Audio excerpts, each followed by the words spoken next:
It's now time to take a look at news stories making headlines around the globe. And we begin with politics, as the presidency yesterday described the newly formed opposition coalition under African Democratic Congress, ADC, as a hollow alliance of disgruntled politicians, warning that the group poses a threat to Nigeria's democratic progress and stability. Special Advisor to the President on Information and Strategy, Bayo Onanuga, stated on his verified X handle that most of the figures now aligning with ADC had long distanced themselves from All Progressives Congress, APC, some even before the 2023 general election. According to Onanuga, and I quote, Rotimi Amechi's soul left the APC in 2022 after he lost the presidential primary to President Tinubu. Abubakar Malami, the former Attorney General, has also not hidden his detachment from the APC since the president emerged, especially after his failed bid to govern Kebbi State. End of quote. Onanuga further stated that former Aviation Minister Hadi Sirika, now part of the ADC group, was facing trial over allegations of contract splitting and abuse of office. Other notable defectors, Onanuga added, included Kashim Imam, who reportedly withdrew from APC after failing to clinch the vice presidential slot in 2022, and Chief John Odigi Oyegun, a former APC national chairman who had long distanced himself from the party and had been a key figure in the opposition's regrouping efforts. Onanuga urged Nigerians to remain vigilant, describing the ADC movement as a fragile platform that offers no real alternative and is destined to unravel in due course. Well, on to other stories now, as the Minister of Foreign Affairs, Yusuf Tuggar, has raised the alarm over the $88.6 billion annual illicit financial flows from the African continent, describing it as a drain on the continent's much-needed resources.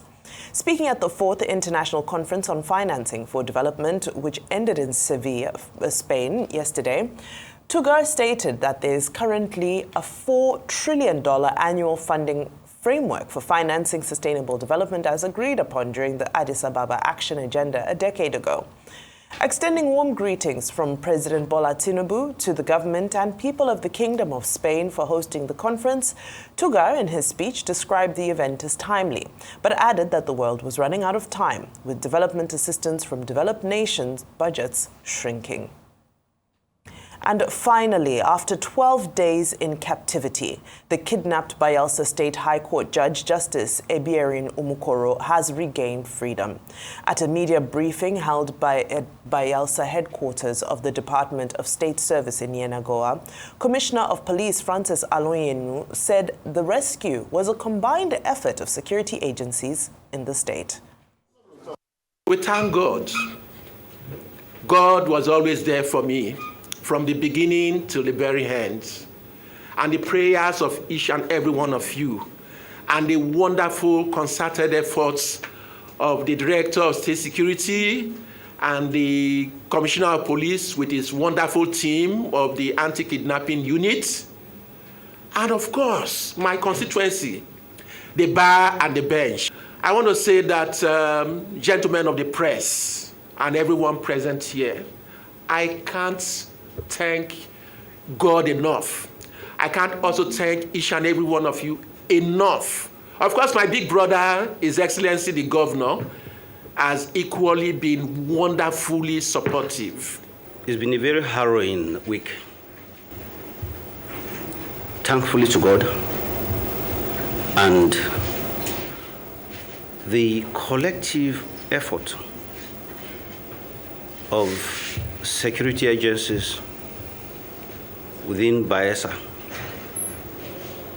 we are finding foreclosures finally to the untoward event. I think this is the first time you see a commissioner of police in this special facility. This goes to tell you that we are bounded by our obligations to the public. That certainly is good news, thank God. And look at him, he's in such good shape and good spirits as well. So I'm sure his family is happy to have him home. We celebrate with them. We're happy to have him home too. Can I scream hallelujah this morning? Because it could have gone south. Yeah. But we thank God that it did not go south. The man is free. What I would just like to ask is, hope we'll never have a repeat of this. and hope it will not happen again. Then the question is, who are those involved? Was any form of ransom paid? How did the rescue happen? What transpired? Have any arrests been made? Will they be prosecuted? Who can we trace this to? Who are the culprits? Let us drill to the very end. And this must not happen again. Please, I beg. And other insecurity challenges in Bayelsa must also be solved. We have to reiterate. Secondly, I am not surprised that Mr. Tuggar wrote that message attacking the coalition. I would have been more surprised if he didn't write it. What do you expect him to do? He will protect the president that he works for. But does it mean everything he said there is totally correct?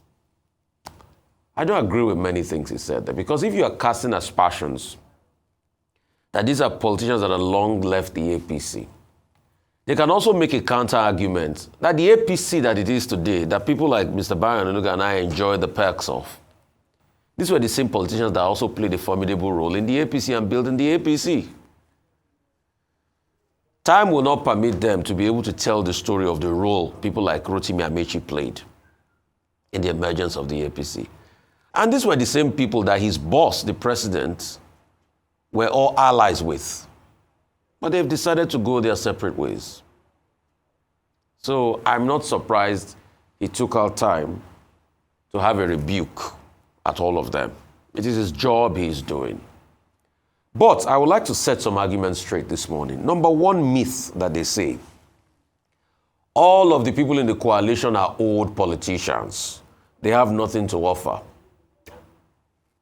Let me go back memory lane. When President Tinubu now and his friends then formed the coalition against Jonathan, were they not old politicians then? President Tinubu was senator in 1993.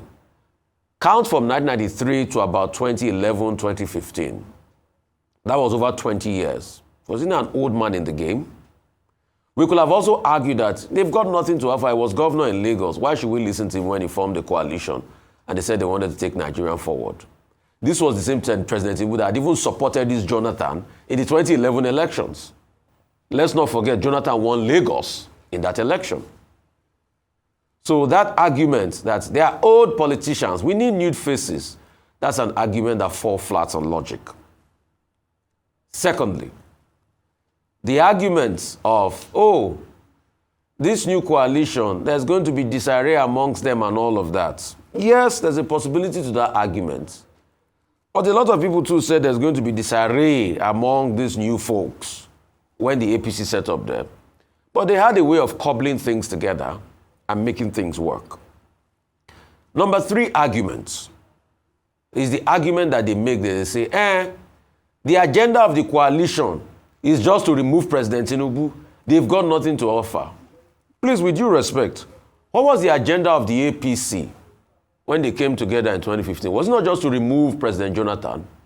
And didn't they do with every means possible, blackmail and all sorts of things? The same subsidy they removed in this government, didn't Jonathan remove that same subsidy and they went on the streets and they shut the nation down for 12 days? You try shutting this nation down for 12 days in protest if the security agencies will not hound you down as we speak today. So Jonathan was very even receptive then than most of these same people that claim that they are Democrats. They shut this country down. Many times in my closet, I've asked Dr. Abati the kind of courage President Jonathan had to be able to see people shutting down the nation for 12 days, and he wasn't moved to use the might of the security forces on them. And he knows I've given Jonathan his due recognition and praise for that.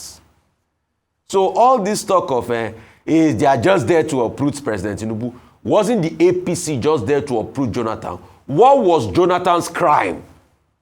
I ask you. Yeah, what was Jonathan's crime? Let's argue it. So it's so easy to talk now. Oh, the economy was bad, there was corruption. Is there no corruption today under President Tinubu? And if you can you compare the economy of Jonathan to the economy of President Tinubu? So all of this talk, I just believe, are sentiments. But what we must ask the coalition for is accountability and for the interest of Nigeria. And we must warn them. You can have multiple folds of political party and ideology and thought process, but they must never be like the same APC they are condemning. And the truth has to be said about them. We must hold them accountable. We must not ask for the blueprint of what they want to do for Nigeria and how they can sell their aims and objectives for Nigeria. I had something to say, but a lot of word was in my ear, but I forgot. I lost my train of thought. Maybe when I remember it, I will still chime it in before we end the program today. Okay, there was a network of anti-corruption institutions in West Africa that was attended by Yusuf Tuggar, the Minister of Foreign Affairs, and President Bola Ahmed Tinubu was represented at that occasion by Vice President Kashim Shettima. Now, the focus was mainly, what West African countries can do about illicit financial flows, what is otherwise called by the IMF, International Monetary Forum, IMF, illicit and tax avoidance, financial flows, ITAF, ITAAFF, or what you can just call simply illicit financial flows, IFF. And this has been a major issue, between the global north and the global south. And it deals simply with basic issues about corruption, about tax evasion, about smuggling, and the effect that this has on the integrity of institutions in affected countries, and also in terms of how you can stem the flow. Because the countries from which these monies are stolen, they suffer at the end of the day. Revenue that should be used for development is taken to places that they call safe havens. And this is why you have the Financial Task Force, Action Task Force, FATF, in Paris, which in fact at a time decided that it would blacklist Nigeria if Nigeria did not set up, anti-corruption institutions, leading during the Obasanjo administration to the establishment of the EFCC and the ICPC, taken out of the Nigerian Financial Intelligence Unit. You also have the OECD framework. You also have the United Nations, Cooperation Forum on Tax Avoidance. You have the Extractive Industry Transparency Initiative, leading also to the establishment in Nigeria of NEITI.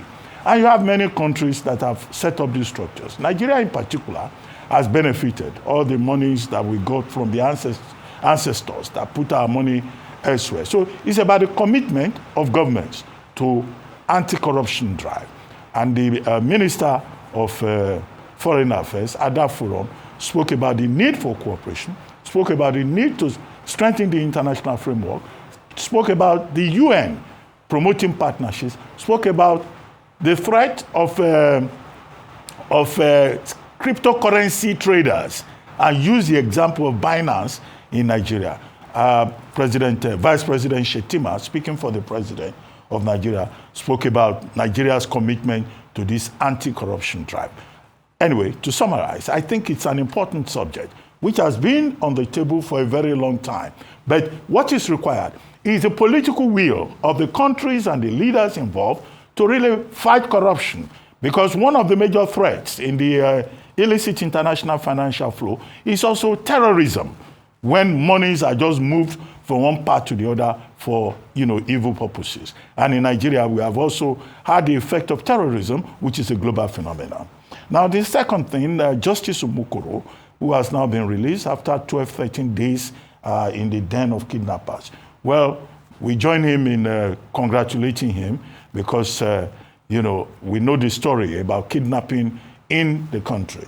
Now, what we were told is that the family decided to take up the matter with the families of the abductors, who had initially asked for ransom of about 300 million. And you have one family saying, if you don't release our benefactor, our family member, what we will do to your own family members will be serious. So that's the kind of report that I saw out there. And so it was on the basis of that the DSS, Department of State Services, and also the Bayelsa Police Command were saying that they didn't have to pay any ransom. So this is yet another dimension where families can get involved and negotiate the release. But I think that, investigations should continue to get to the root of the matter. If a sitting judge, a judge, can be kidnapped for 12, 13 days, then what will happen to ordinary people? They say, if gold rusts, what will iron do? Finally, as for the issue of the emergence of the ADC, well, yesterday I was talking about Act 1, Scene 1. I think now we have entered Act 1, Scene 2. In that Act 1, Scene 2, you may christen it the battle of the spokespersons. All the spokespersons on both sides are out on the field. On the presidency side, you have Mr. Bayo Ononuga, you have Sunday Dare, you have Felix Moka, you have other spokespersons for the party, including Dele Mamadou. They are all out on the field. Bolaji Abdullahi was here yesterday to speak for the coalition. Nyesom Wike was on television to speak for the coalition. Everybody is just defending their own territory. Whatever they say is to be expected. The PDP says we have not made up our mind about coalition politics. APGA says, we are going to grab governor of Enugu and the governor of Abia State before they too join the coalition. All kinds of reports. Spokespersons for the Labour Party are saying Mr. Peter Obi should submit his resignation letter within 48 hours. A faction of the Labour Party is saying we are with Peter Obi on this side because, what we're doing, we want to solve the problem of one-party state. We want to move Nigeria forward. Rotimi Amechi says, no, people are docile in this country. That's why APC is. So you're just, many voices, each person defending territory. What I think should be made clear is that there is nothing wrong with opposition politics. Sunday Dare may have argued that what happened in 2013 is not the same thing that the politicians of today are trying to put together. Because at that time, the coalition, the formation of the APC, he argues, was driven by national interest. And that President Tinubu leading the process at that time was a patriot, a nationalist. But these ones are desperados who are power hungry. Well, it's all about the politics of power. But I think it's amusing to see the spokespersons who had, gone, less temperamental after the 2023 election. And they have come back because, spokesmanship in Nigeria is a business, a category of its own. And the more loyal you are to the principal, the more noticeable you will think to be. We will see more interesting days ahead. But what nobody should do is to say people cannot express themselves or that people cannot make a choice. I mean, freedom of association, freedom of opinion, these are fundamental parts of the democratic process. And the sitting government, the presidency, and their spokespersons should not make any effort to prevent other people from making their choices. After all, it's a democracy. At the end of the day, it's the Nigerian people who will make a choice. We have to strengthen the institutions ahead of 2027 to ensure that the people of Nigeria are empowered to make informed choice. That's what all parties concerned should focus upon, not about their personal ambitions or emotions. Thank you so much, Dr. Obasi. I was going to ask you if you're talking from experience about the spokespeople industry. But on a serious note, coalition politics, a welcome development to pluralism, to have as many people competing in a democratic space as possible. And this cancels out the concept or the fear and worries that there's a degeneration to a one-party state, and it should be encouraged, and more players should be encouraged to come out. Now, let's dissect some of the statements that have been made. First of all, I hope that sooner rather than later, we can migrate from the mudslinging politics of personal insults to debating ideas, the exchange and robust intellectual engagement that will allow people to decipher between those who truly are self-interested and are just clamoring for power, and those who have the ideas that can move the country forward. Having said that, we've heard on several occasions from Peter Obi, Atiku Abubakar, we have an idea of what their manifestos contained in the past, in past campaigns, but we still wait for ADC to crystallize what it really stands for. Ralph Aregbesola had made mention of a movement that's people-centered and that's deep and heavy on ideology. So we're still waiting for that to come out. However, it must be stated that coalition parties win elections. One thing coalitions are good at is winning elections. Whether they're good at governance still stands to be judged. Now, we give some examples, specifically in India, for example, where coalition was able to remove an incumbent party. That was in 2004, led by Sonia Gandhi. Here close by in Kenya, Mwai Kibaki became president after creating a coalition, the National Rainbow Coalition, in partnership with Raila Odinga, and that was able to unseat a 39-year incumbent party. However, if you look at both instances, as much as the coalition was able to drive sentiment to garner votes, when it came to time for governance, it was questionable and the coalition fell apart. Now, when we look at coalitions here in Nigeria, of course, we're not strangers to coalition. We saw how the APC was developed and how it won elections and how it was entrenched. And there are two major factors that are different in this particular scenario, because 2027 is certainly not 2015. What are the major issues? In 2015, there was immense sentiment around disgruntlement of zoning. So that zoning conversation was able to drive a lot of sentiment to the polls, and it was able to dominate conversation. That was number one. Number two, the APC was an amalgamation of political parties. It was not an alliance of powerful or influential political players. Now, this is one thing that I see working, it can work for or against the ADC, which is the fact that, yes, there are political heavyweights amongst them, but we are not seeing parties coming together as such. So yes, in Nigeria, we argue that yes, the individual holds the structures. They're saying that, oh, for example, Ralph Aregbesola wants to use the structures that he has in Osun State. After all, he has used it in the past. But the question is, this is going to be the true test of whether individuals themselves are able to drive those structures, as we saw Peter Obi do in the last election, or whether formal party structures themselves will always dominate in this kind of playing field. Now, another elephant in the room is conversation around INEC. Yesterday, we had Dumebi Kachiku of the ADC claiming that INEC was to blame for some of the issues that he has been experiencing within ADC. Of course, we know that ADC initially was supposed to be ADA, but also there are still those accusations towards INEC's role in all of this. Now, we need to continue to pay attention to ensure that the hands of state capture are not entrenched on INEC as an organization, because the accusations continue to fly. And we don't want to, it could be one of two things. One, it could be these parties trying to discredit INEC in preparation for the election. Number two, there could be genuine evidence that there are issues around INEC, and those shouldn't be swept under the rug. INEC must be looked at. Now, as we wrap up, of course, to celebrate with the people of Bayelsa State, unfortunate incident that never should have happened to begin with. And we continue to reiterate, was this a targeted assassination, or is this a reflection of the state of security in Bayelsa State as a whole? They say that 3 of the gentlemen who have been arrested belong to Justice Umukoro's village. They are from the same place he comes from.